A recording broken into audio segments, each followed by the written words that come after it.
Welcome to Seeds, Soil, and Sun. Today we learn how to test and adjust the pH in our soil. This episode is brought to you by Zamplebox. It's the best e-liquid at the best price, delivered monthly. Check out zamplebox.com to learn more.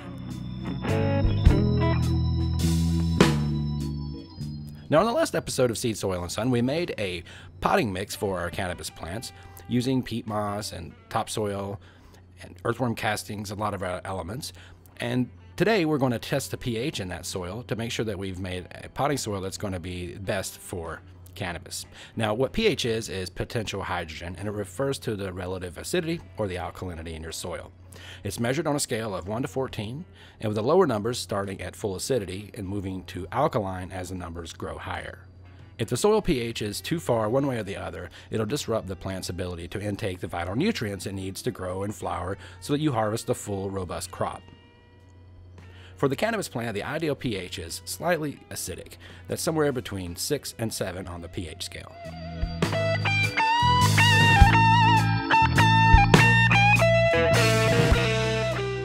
Now, there are multiple ways that you can test the pH in your soil, and we're going to be taking a look at the ones that you could do yourself at home.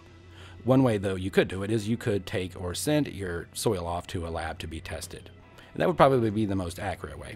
We're also going to be taking a look, though, at basic testing kits. We're going to look at electronic testing kits, and we're going to look at handheld digital probe devices that you stick down into the soil itself. And the first type of kit we're going to look at is just your basic solution testing kit.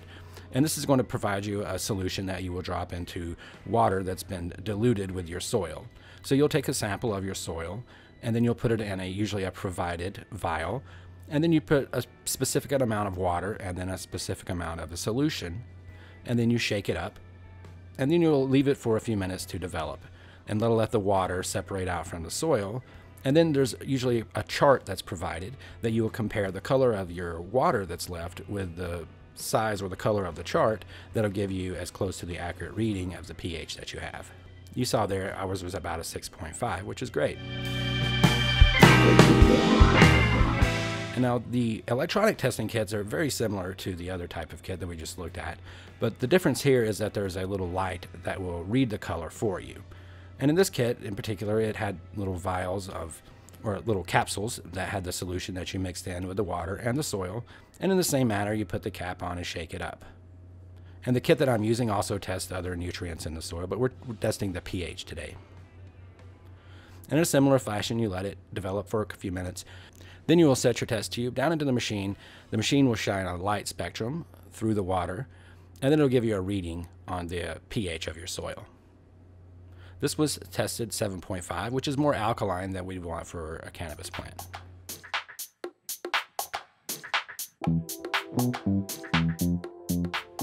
And then the third one we're looking at is my favorite, which I think is the easiest ones to use, are the handheld digital probes.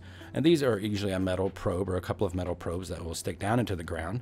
And this one in particular reads pH, also moisture, and there's also a light meter built into it, so it's very convenient to have around.